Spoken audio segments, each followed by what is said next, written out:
Hi, welcome to this video. We're going to guide you through how to use Instagram collaborative collections. Instagram collaborative collections let you save and organize your favorite posts, reels, and explore content in a shared folder with friends or group chat. Anyone in the chat can add, view, and remove posts, making it ideal for planning trips, sharing memes, or building mood boards together. So find a post, right? Locate a post or reel you want to save from your feed, explore page, or DMs. Now, I'm gonna hit the saving icon next to the share button, right? Start a new collection. Let's say charity. Below, you can add your people to that collection, right?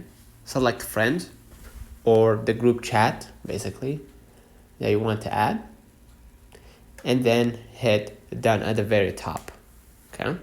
So basically that's it. Now, if you want to add in view posts, once you create your collection, right, you can go ahead and scroll over your content and add the charity, for example, the charity collection to the charity box or the charity section or category. Now, everyone in the chat will receive a notification in their direct messages when the collection is created or updated.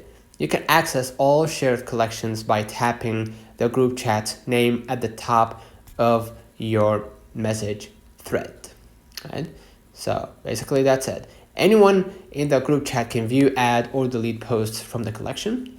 If you leave the chat or are removed, you will no longer have access to view or contribute to that specific collaborative collection. Lastly, you cannot change a standard private collection into a collaborative one after it has been created, nor you can make a collaborative collection private. If someone adds a post from a private account, only users who also follow that private account will be able to see it. So don't forget to like and subscribe. Until next time, see you.